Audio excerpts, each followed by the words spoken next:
नमस्कार, Bihar news TV देख रहे हैं आप। दिन भर की खबरों में आपका स्वागत है। मैं हूं श्रुति चौबे आपके साथ। आज दिन है शुक्रवार और तारीख 1 मई। आइए नजर डालते हैं बिहार की आज की मुख्य खबरों पर। नीतीश कुमार छोड़ेंगे सीएम आवास, 7 सर्कुलर रोड में होंगे शिफ्ट। नीतीश कुमार अब एक अन्य मार्ग का सरकारी आवास छोड़कर 7 सर्कुलर रोड शिफ्ट होने वाले हैं। घर का सामान धीरे धीरे नए बंगले में पहुंचाया जा रहा है और उसे सजाया भी जा रहा है। ये नया घर लालू यादव के घर के पास है। करीब 20 साल बाद सीएम आवास बदलने से बिहार की राजनीति में नई शुरुआत मानी जा रही है।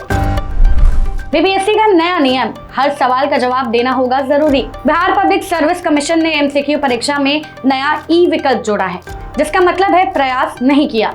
अब हर सवाल में ABCD या ई में से एक विकल्प चुनना अनिवार्य होगा। अगर कोई सवाल खाली छोड़ा गया तो 1/3 नंबर काटे जाएंगे। ये नियम आने वाली सभी परीक्षाओं में लागू होगा। ICSE रिजल्ट जारी, बिहार की शांभवी ने किया टॉप। ICSE 10वीं और 12वीं के नतीजे जारी हो गए हैं, जिसमें लाखों छात्रों ने सफलता हासिल की है। गोपालगंज की शांभवी ने 12वीं में 100% अंक लेकर देश भर में टॉप किया है। इस बार भी लड़कियां का प्रदर्शन लड़कों के मुताबिक ज्यादा अच्छा रहा है। छात्र अपना रिजल्ट ऑनलाइन वेबसाइट, डिजिलॉकर या SMS के जरिए देख सकते हैं। बिहार में अपराध पर सख्ती, पुलिस को खुली छूट। सम्राट चौधरी ने अपराध के खिलाफ जीरो टॉलरेंस नीति लागू करने का ऐलान किया है। पुलिस और प्रशासन को सख्त कार्रवाई के निर्देश दिए गए हैं, खासकर महिलाओं से जुड़े मामलों में। अधिकारियों को रोज ऑफिस में रहकर जनता की समस्याएं सुनने को कहा गया है।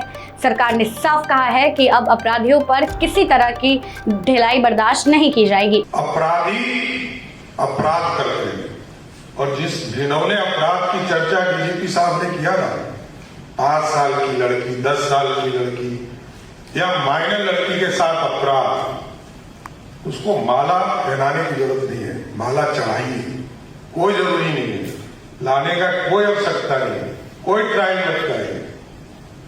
वो जो अपराधी 15 साल से छोटी बच्चियों के साथ अपराध कर सकता हो, वो किसी का नहीं है, वो अपने परिवार में भी कुछ कर सकता है। इसलिए कुछ चीजों को पहले दिन से ओमिट कर रही। उपेंद्र कुशवाहा की पार्टी पर विलय का दबाव, सियासी हलचल तेज।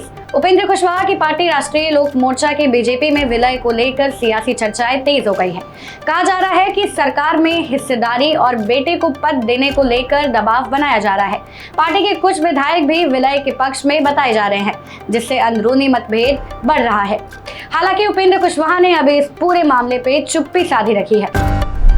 पटना में स्वगणना खत्म, अब घर घर सर्वे शुरू। पटना में आज स्वगणना का आखिरी दिन है। कल से मकान और आवास की गिनती शुरू होगी। अब तक 2,22,000 से ज्यादा परिवार इस प्रक्रिया में शामिल हो चुके हैं। शनिवार से कर्मचारी घर घर जाकर लोगों की जानकारी जुटाएंगे। प्रशासन ने लोगों से सही जानकारी देकर सर्वे में सहयोग करने की अपील की है। बिहार में बढ़ रही गन्ने की खेती, 1,20,000 किसान जुड़े। बिहार में गन्ना खेती तेजी से बढ़ रही है और 1,20,000 से ज्यादा किसानों ने रजिस्ट्रेशन करा लिया है। इसमें करीब 7,000 किसान ऐसे इलाके में हैं जहां अभी चीनी मिल नहीं है। सरकार इन क्षेत्रों में नई चीनी मिल लगाने की तैयारी कर रही है। पंजीकरण किसानों को बीज, मशीन और सब्सिडी का फायदा सीधे बैंक खाते में दिया जा रहा है। 1 मई को पेट्रोल डीजल के दाम स्थिर, लोगों को राहत। बिहार सहित देश भर में 1 मई को पेट्रोल और डीजल के दामों में कोई बदलाव नहीं हुआ है। इंडियन ऑयल कॉर्पोरेशन ने रेट स्थिर रखकर आम लोगों को राहत दी है। हालांकि अंतर्राष्ट्रीय बाजार में कच्चे तेल के दाम बढ़ने से आगे बदलाव की आशंका बनी हुई है। MBBS परीक्षा में हंगामा, पटना साइंस कॉलेज में तोड़फोड़। आर्यभट्टा नॉलेज यूनिवर्सिटी की MBBS परीक्षा के दौरान नकल रोकने पर छात्रों ने हंगामा किया और तोड़फोड़ की घटना हुई। पटना साइंस कॉलेज में PMCH, NMCH और पावापुरी मेडिकल कॉलेज के छात्र परीक्षा दे रहे थे। स्थिति बिगड़ने के बाद प्रशासन ने रिपोर्ट भेज दी है और पेपर रद्द कराने पर चर्चा चल रही है। अब पूरे मामले पर विश्वविद्यालय का बड़ा फैसला आने वाला है। पटना में मजदूर की पीट कर हत्या, CCTV में कैद वारदात। पटना के बुद्धा कॉलोनी इलाके में राजमिस्त्री शिव शंकर चौहान की पीट कर हत्या कर दी गई। वे सुबह चाय पीने घर से निकले थे, लेकिन बाद में उनका शव सड़क किनारे मिला। CCTV फुटेज में कुछ लोग उन्हें गली में दौड़ाकर मारते हुए दिखाई दिए हैं। पुलिस मामले की जांच कर रही है और आरोपियों की पहचान की जा रही है। सीमा पर साइबर ठगी गिरोह का भंडाफोड़, 67 लाख बरामद। बिहार के भारत नेपाल सीमा इलाके में पुलिस ने साइबर ठगी गिरोह का बड़ा खुलासा किया है। छापेमारी में 67 लाख रुपए नकद, भारतीय और नेपाल मुद्रा बरामद किए गए हैं। इस कार्रवाई में 3 संदिग्धों को हिरासत में लेकर पूछताछ जारी है। पुलिस को शक है कि ये गिरोह सीमा पार तक साइबर ठगी का नेटवर्क चला रहा था। मुजफ्फरपुर बरौनी 4 लेन को मंजूरी का इंतजार, 3000 करोड़ प्रोजेक्ट। मुजफ्फरपुर से बरौनी तक बनने वाले 4 लेन सड़क परियोजना का डीपीआर तैयार होकर मंजूरी के लिए भेजा गया है। करीब 3000 करोड़ रुपए की इस परियोजना से बिहार में सड़क कनेक्टिविटी बेहतर होगी। इससे मुजफ्फरपुर, बेगूसराय और आसपास के जिलों की यात्रा दूरी कम होगी और समय दोनों बचेगा।